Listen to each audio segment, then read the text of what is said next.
I've got one last question from the midpoint of the book before we get to that speed thing, which is, well, actually, this relates to speed as well, but it's less about organizational speed. It's more about models. So you, in your book, you talk about the intelligence, cost, latency triangle.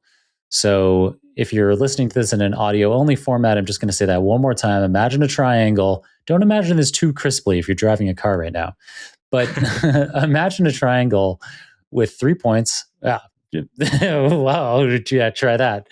And on each point is a different word. So we got intelligence, say at the top, cost in the bottom left corner, and latency in the bottom right corner. I'm kind of assuming that people by default, when they imagine triangles, it's like equilateral and there's a point up. I don't know why. You guys, did that happen for you guys too? And yeah, so this intelligence, cost, latency triangle, you talk in your book about how you can buy any of those two corners, but not all three. So you've got to pick. You can have a high intelligence and low cost, but then your latency is going to be high. And you guys could work through the other, all the other possibilities. But basically, you can't have a lot of intelligence, low cost, and low latency all at the same time.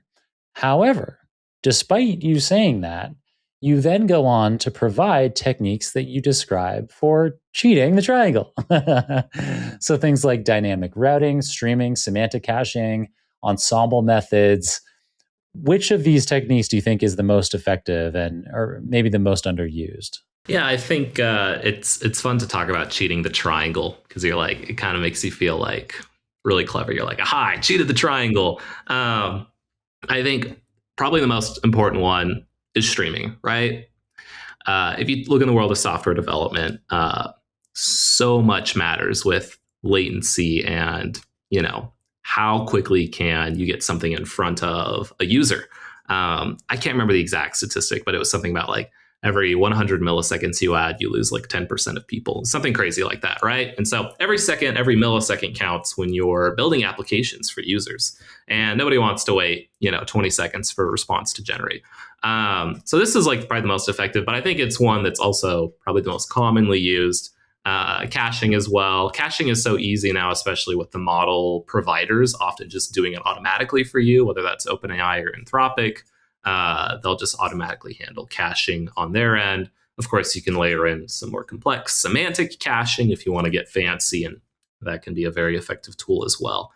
Probably one of the most underutilized one is ensemble kind of methods. And I think I'm starting to see this get more and more popular, especially after Andrej Karpathy a few months ago kind of released his Council of LLMs. So it's exciting to kind of see that kind of pick up more interest across the industry. I think people are more interested in that now, which makes me really happy to see. Probably the hardest one to get right is routing. On the surface, it seems so obvious, like hard problems should go to a smart model and easy problems should go to a dumb model that's really cheap. But then it's like, how do you classify a problem as easy or hard? And you see people complain about this where ChatGPT and Anthropic added their adaptive thinking, right? And this is a huge complaining point for a lot of people where they're like, I don't like this at all. They're like, having it instantly respond bothered some people, having it think bothered some people, but having it try to guess which to do bothers everyone. And so this is like a really tough one to figure out. And so on that one, I'm like, I'm going to sit back and let the labs kind of figure that one out for a bit while the rest of us watch. Now, that being said, you may have in your case, in your company, in your problem set, a more deterministic way of determining how to route problems. And in that case, I'm like, go for it. If it's really straightforward, use that routing system. It's so effective to just like figure out which type of model should solve which problem. But if you're trying to figure it out on the fly, like that's where you should not use that method. So there's this aside that we put in the book around designing the user experience. And of course, our book is not about optimizing, designing user experiences. It's primarily on architecting. But that being said, it is amazing how some designers can get all of the information they need for the AI, go kick off the AI, shepherd you through something else really quickly, and then it appears instantaneously.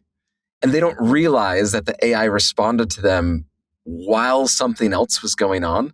And so rerouting these user experiences and basically you're running all of your AI jobs behind the scenes and then designing the user experience flow in such a way that they don't notice that we hid the latency. And they're like products UX people who are genius at this right now, where you see it throughout these products. So in the products that we use, we notice when someone does this and it's like, oh, it appeared instantaneously. And we realized that it had kicked off, 2 steps before that. And, this is like so fun because it's almost like we're back in the early 2000s where you hear the story of Instagram, right? Where they talked about how when a user was uploading a picture that they wanted to share on Instagram, the moment they added it, they start uploading it in the background to the server while the user types out their caption. Then when they hit post, it's just instantly there. And then as technology's gotten faster, the internet's gotten faster, I feel like, us as engineers, maybe we've kind of just gotten accustomed to everything just works fast. So I don't need to do all these little hacks. But now we've rewound the clock. We've got to deal with these slow LLMs, and it's time to relearn those techniques and lean back into them.